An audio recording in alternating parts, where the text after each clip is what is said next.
Members, order. Members, we are on the first reading of the Electoral Finance Reform and Advanced Voting Amendment Bill. When we were last on this, Chester Burrows was speaking and has 9 minutes 45 seconds remaining if he wishes. The question is that the motion be agreed to. Those of that opinion will say aye. Aye. Contrary will say no. The ayes have it. Electoral Finance Reform and Advanced Voting Amendment Bill. My apologies. My apologies to the member. There is a lot of noise, so I do apologise. I understand the member would like a party vote. I'll ask the clerk to conduct a party vote. New Zealand National. 58 votes in favour. New Zealand Labour. 43 votes in favour. Green Party. 9 votes opposed. ACT New Zealand. 5 in favour. Māori Party. 5 votes in favour. Progressive. United Future. 1 vote in favour.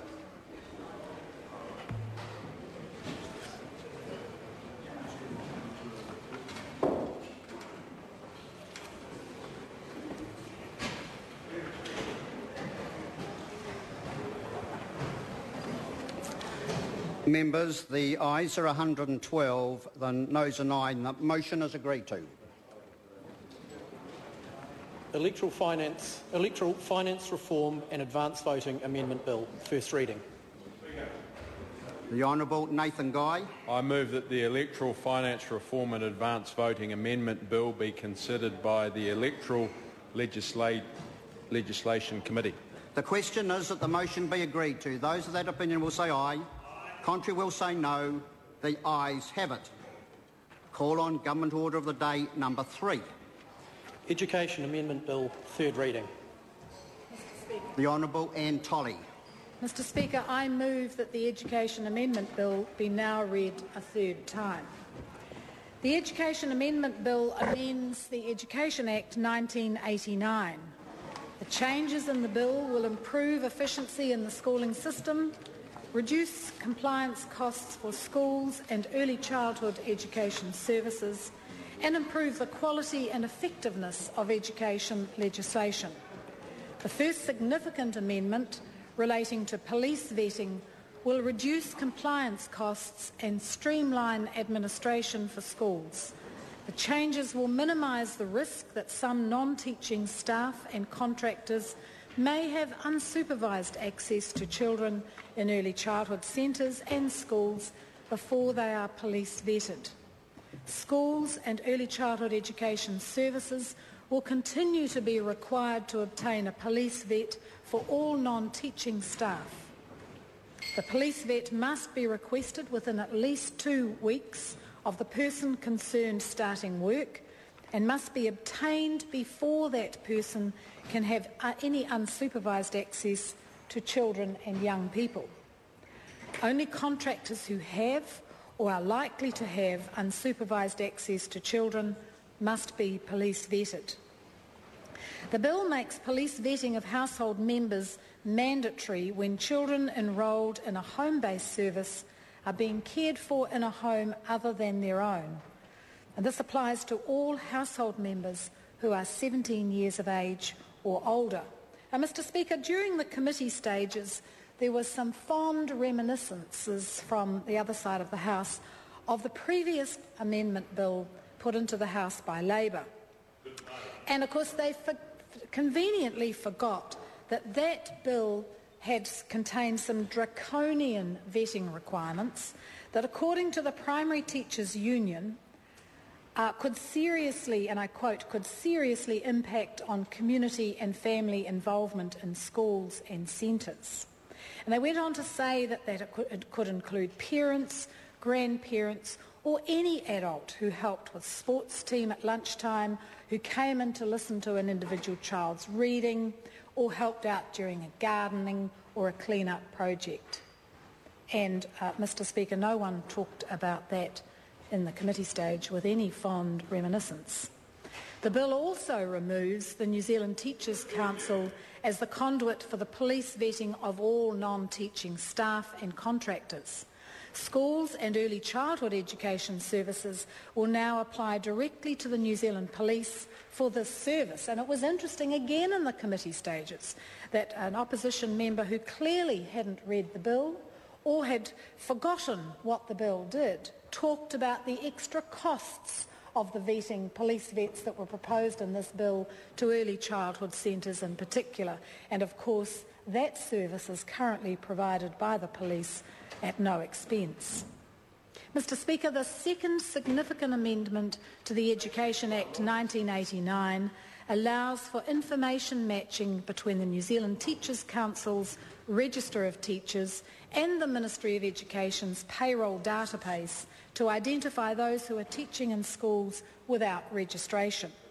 This will provide a more reliable and efficient method of monitoring teacher registration and tracking the employment of teachers to ensure that they are meeting current teaching and safety standards. The bill makes a range of other amendments to the Education Act 1989. It clarifies that when appointed as a limited statutory manager or commissioner for a school, the person can be appointed as being from a named body corporate.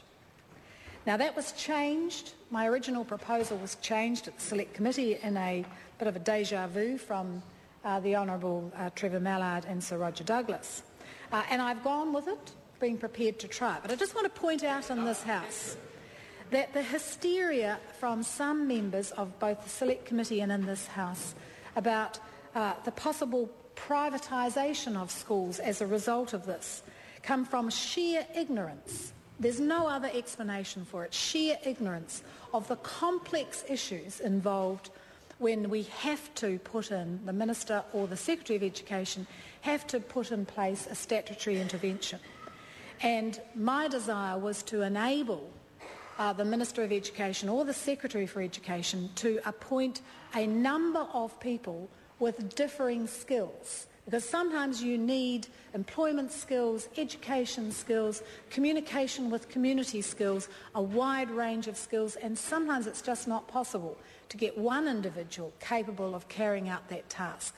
So my desire was the ability to appoint a number of people who might have differing skills. But however, I'm willing to work with what we've got and make sure that we can be of assistance to schools. And of course, any appointments for limited statutory managers or commissioners will continue to be made on a case-by-case basis to ensure that we do get the best fit of skills and expertise, and we strive at all times to keep those interventions to as short a time as possible. The bill allows for the retrospective validation of Crown payments following changes of proprietors in integrated schools when those changes did not follow what are current processes.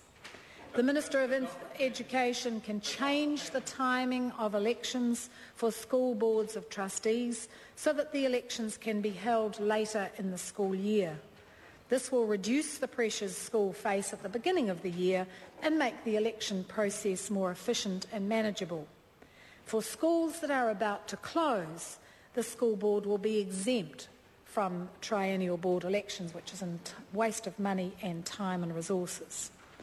The Minister of Education can establish a combined board to set up 2 or more new schools and will be able to stagger the opening of the new schools. And we've had that, wish we'd had the ability to do that with the 2 schools in Papamoa that are currently under construction, where we've had to establish 2 separate boards to manage the establishment of those schools.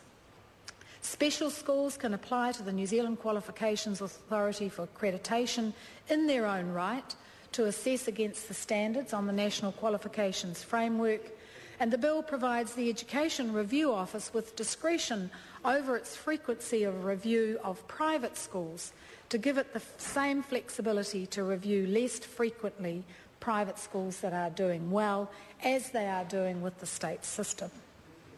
The bill streamlines functions relating to the independent disciplinary bodies overseen by the New Zealand Teachers' Council, enhances the efficient administration of student loans and allowances, and introduces a small number of minor remedial amendments to clarify certain definitions and to correct some drafting errors in the Education Act 19